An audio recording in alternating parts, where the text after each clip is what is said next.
fait une course en demi-teinte à un certain moment et puis on était bien revenu ici à la fin. En tête, Dirk Vermeersch retarde ses freinages au maximum. Mais Frank Brouckaert est vraiment trop rapide. Le Flandrien vole. Il signe 18 scratchs sur 21 et gagne après 2 ans sans laurier. Bravo, victoire. Merci pour tout. Merci.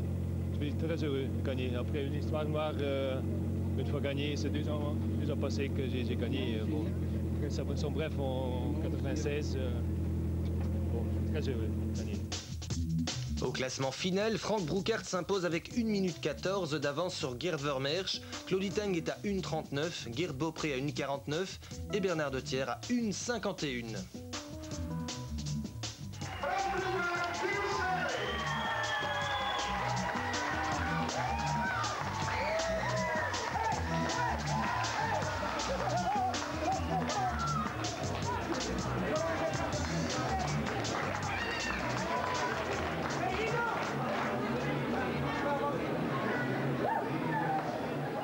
Le Tour de Corse, 6e manche du championnat du monde des rallyes 1999. Une fois encore, ce sera un affrontement royal entre 5 constructeurs engagés.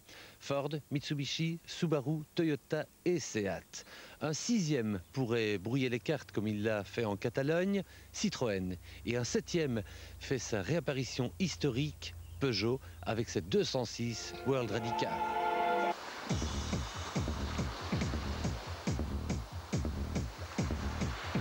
Comme promis, voici les premières images du Tour de Corse qui a débuté hier, sous le soleil. Au départ de ce Tour de Corse 99, une grande première, la Peugeot 206 World Rally Car, première apparition aux mains de François Delecourt et Gilles Panizzi. Bruno Thierry est très motivé, plus que jamais, mais il sait que ses pneumatiques ne sont pas encore les meilleurs. Freddy Loax, lui, doit tout découvrir en Corse, mais il rêve de rééditer son exploit de Catalogne. Après 2 spéciales, et malgré des problèmes de boîte, Peugeot et Delecourt sont en tête, comme la 205 Turbo 16, il y a 15 ans. C'est historique.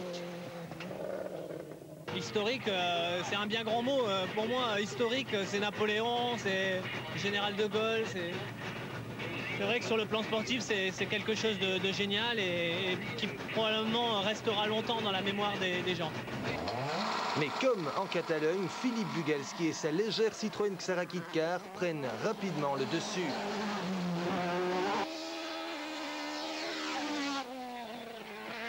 Je dois avoir une dizaine de secondes d'avance sur François Delecourt, rien n'est joué. Donc il faut garder ce rythme-là en restant bien concentré et puis on verra demain ce qui se passe. Si la météo veut jouer avec nous, je pense qu'il y a une belle carte à jouer encore. Bugalski signe 3 meilleurs temps et prend l'ascendant sur Delecourt dans la 6e spéciale. Son coéquipier Puras est 3e. Colin McRae, vainqueur des 2 dernières éditions, a signé le premier temps scratch du jour, mais il a sur le coup par la suite. Il est 6e avec la Ford Focus. Chez Toyota, on est en forme malgré la crevaison de Didier Auriol. Il est 7e, Sainz est 4e, il reste candidat à la victoire. Quant à Gilles Panizzi, il se plaint d'un comportement trop vif de sa nouvelle Peugeot 206 World Rally Car. Une voiture, comme vous le voyez, en très grande forme. Chez Subaru, le chemin de croix continue. Les Impreza glissent beaucoup. Thierry et Burns ont essayé de nouveaux pneus dans les 2 premières spéciales. Elles sont meilleures qu'en Catalogne, mais ça reste insuffisant. Bruno glisse beaucoup, il se donne à fond, flirte sans cesse avec la limite.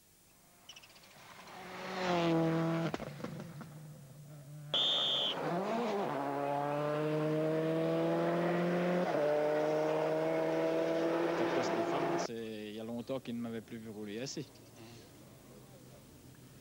Avec de temps en temps, quelque chaleur, est-ce dû à des petites erreurs ou c'est quoi? Non, trop.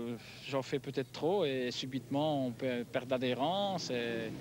Parce que bon, il n'y a rien à faire, ce n'est pas mon style. Il faut rouler tout le temps en glisse. Donc j'ai jamais conduit une voiture assise sur l'asphalte. Donc de temps en temps, je sors un peu là, je me sens ça. Bruno Thierry termine la journée 10e entre la Mitsubishi de Mäkinen et celle de Freddy Loax. Tommi Mäkinen, le champion du monde, a connu des problèmes de frein. Il ne parvient pas à suivre le rythme. Freddy Loax, lui, est mal à l'aise. Ses suspensions sont trop souples en début de course. Il donne pourtant le maximum, mais regardez le comportement de sa voiture sur les bosses de la Corse. N'oublions pas non plus que Freddy n'a plus roulé en Corse depuis 1995. Il y a beaucoup de VRC qui sont 7e, 8e, 9e. Donc, je crois que c'est plus parce qu'il y a beaucoup de bonnes voitures. Et... Chez Seat, Pierogliati est 12e. Les pilotes rentrent à Ajaccio par la mer pour une deuxième journée qui s'annonce très ouverte. En Belgique, comme dans le monde, la passion de la compétition, grâce à la Corolla, dans le monde.